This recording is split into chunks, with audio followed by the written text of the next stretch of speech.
Hey everyone, and welcome back for another deep dive. Today we're going to be looking at Julius Nyerere. Okay. So he was a pretty influential figure in Tanzania, Okay. and our source material today is his Wikipedia page. And it's really interesting. It goes all the way from, his childhood up through his presidency and beyond. Yeah, it really is kind of a more than just a biography. It's a window into the history of Tanzania. Yeah. His early life was full of surprises. It mentions that his father had 25 surviving children. Wow. I mean, that's a lot of kids. Yeah, that's a big family. Was that common back then?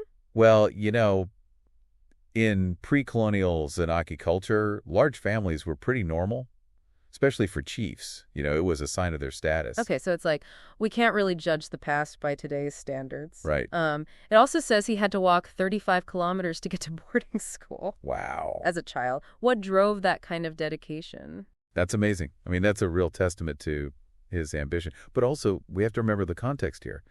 The British colonial administration, they really encouraged educating sons of chiefs because they saw it as a way to kind of solidify their control. Oh, so it was like a way to influence the future leaders. Right. Almost like grooming them. Interesting. And even his personal life has this kind of blend of tradition and breaking from tradition. He had an arranged marriage at a young age. Which was common at the time. Yeah.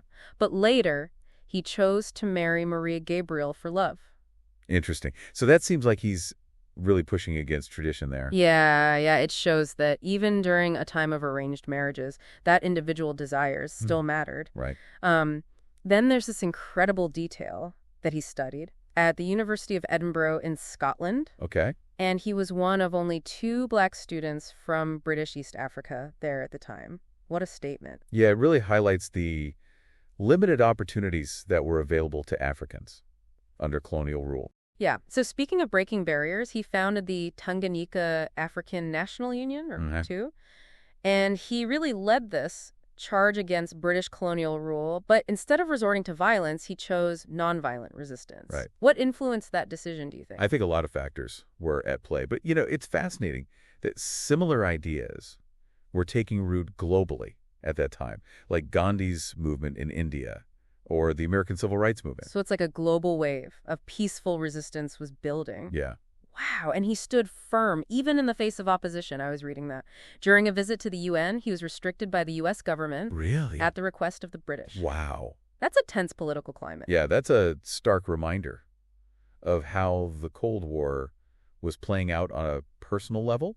The U.S. and Britain, they were allies, and they saw Nyerere's anti-colonial stance as a threat. That's interesting. It makes you wonder how much global politics was shaping his actions and the actions of other people who were fighting for independence. Yeah, it's easy to forget how interconnected everything was back then.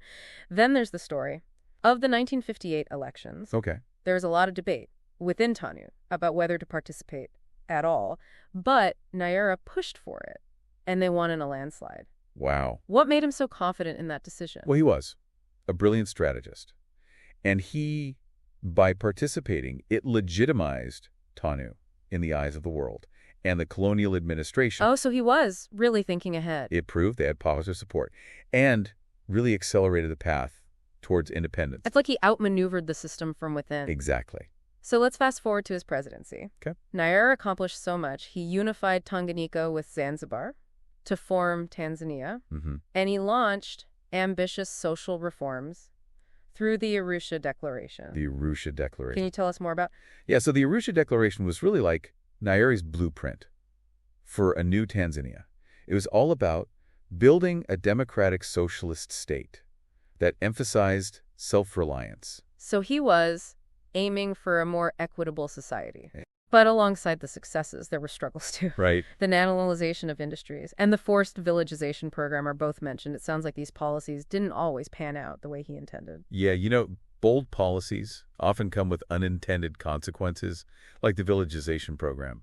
The goal was to improve access to services, but it also disrupted traditional ways of life and had unforeseen social and economic impacts. Right. So it's a reminder that even with the best of intentions, things can get complicated. And then there was the army mutiny early in his presidency. I read that he barely escaped. Wow. That must have been a terrifying experience for him and a major setback for the young nation. It definitely was a shock. And it exposed the fragility of post-colonial nation building. The army was still largely structured along colonial lines, which created tension and resentment.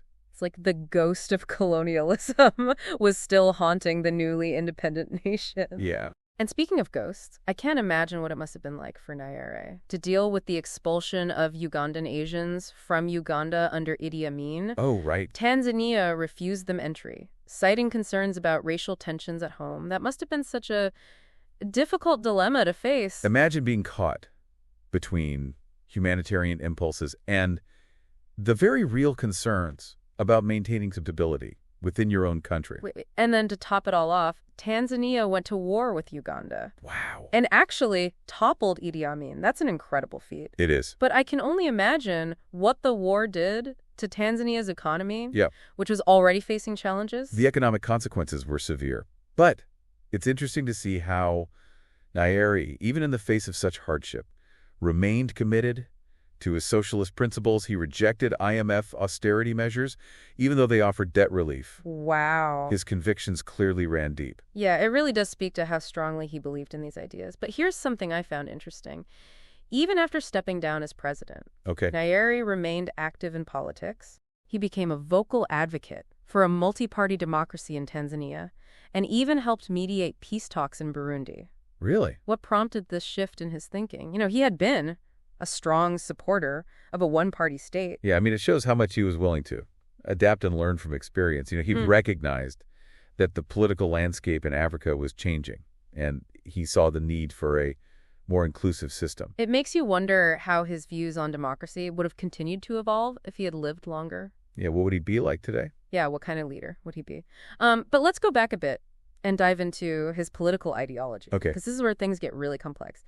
He had this unique brand of socialism called Ujamaa. Ujamaa, yeah. Can you break down what made it so different? Well, it was rooted in this idea of traditional African communalism, but it wasn't just a copy-paste of European social democracy or Marxist socialism. It was something distinctly Tanzanian, shaped by Nyerere's own vision and the specific context of his country. So it was about adapting these ideas to fit Tanzania's needs. Exactly. And here's where I find him so fascinating. Nyerere was a devout Catholic, but he always emphasized that socialism is secular. How did he reconcile those two, seemingly different sides of himself? I think it speaks to the complexity of his character and his beliefs. He didn't see a contradiction between his faith and his political ideology. He believed that religious faith shouldn't dictate socialist principles, and that a socialist society could accommodate people of different faiths. So it sounds like he was able to separate his personal beliefs from his political vision. Exactly. And yet, despite his commitment to certain socialist principles, he also held this controversial belief that a one-party state was the best path to true democracy in Africa. Right. Which seems counterintuitive to how we typically think about democracy. How did he justify that stance? Well, his argument was that multi-party systems often lead to divisive politics, which can undermine national unity, especially in newly independent nations that are struggling to find their footing. He believed that a one-party system, if properly structured, could actually be more inclusive and representative of the people's will. But of course, it's a perspective that's been heavily criticized. Right, it's controversial. But it's important to understand the historical context and the reasons behind his thinking. Yeah. But beyond the politics, I'm curious about the man himself. He was known for his humility, his intellectual curiosity, and his unwavering dedication to social justice. Are there any stories that really capture those qualities for you? Oh, absolutely. There are countless anecdotes that reveal his character.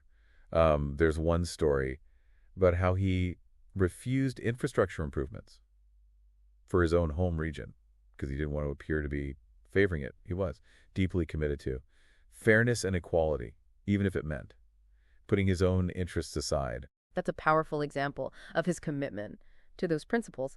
And then there's this story of the Tanzanian suit. Right. I read that it was often mistaken for a mouse suit, much to Nyerere's amusement. Why did he choose that particular style of dress? It was more than just a fashion choice. It was a deliberate statement.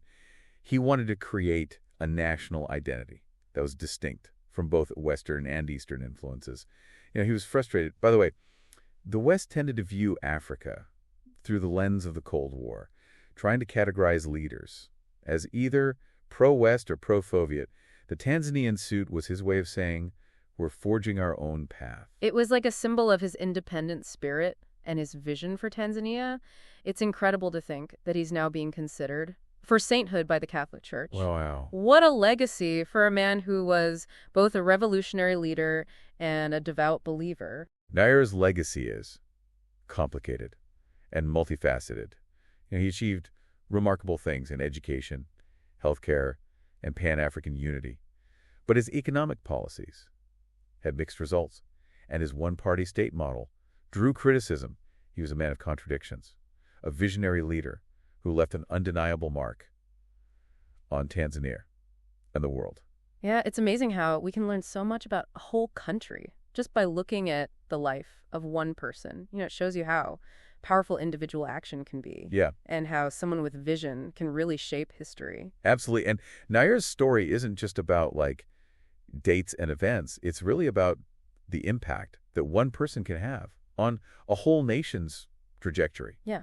So as we wrap up this deep dive into the life of Julius Nyerere, what stands out to you as the most surprising or memorable aspect of his journey? For me, it's the sheer breadth of his experiences. He went from being a village boy to a student at a prestigious university in Scotland to leading his country to independence. He navigated such a complex and rapidly changing world. Yeah, and constantly adapting and evolving along the way. Yeah. I was particularly struck by his unwavering commitment to nonviolent resistance. Even when he was faced with intense pressure and opposition, he held firm to his belief in the power of peaceful change. Yeah. It's a real testament to his character and his faith in humanity. And we can't forget his dedication to social justice. He genuinely believed in creating a more equitable society for all Tanzanians, even if his methods weren't always perfect or met with universal agreement. His heart was always in the right place. Yeah. Julius Nyerere was undoubtedly a fascinating and complex figure who shaped Tanzanian history and whose legacy continues to be debated today.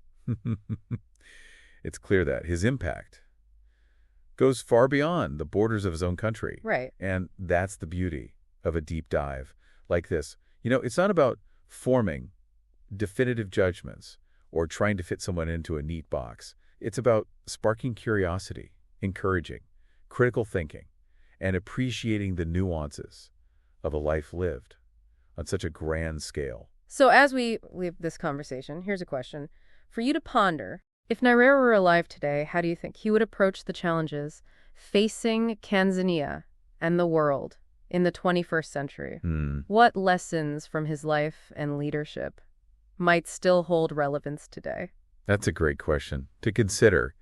It encourages us to think about the enduring power of his ideas and how they might be applied to contemporary issues. It's a conversation that could go on for hours, and I hope it's one that you continue to explore on your own. Thanks for joining us on this deep dive into the life and legacy of Julius Nyerere. Until next time, stay curious and keep exploring.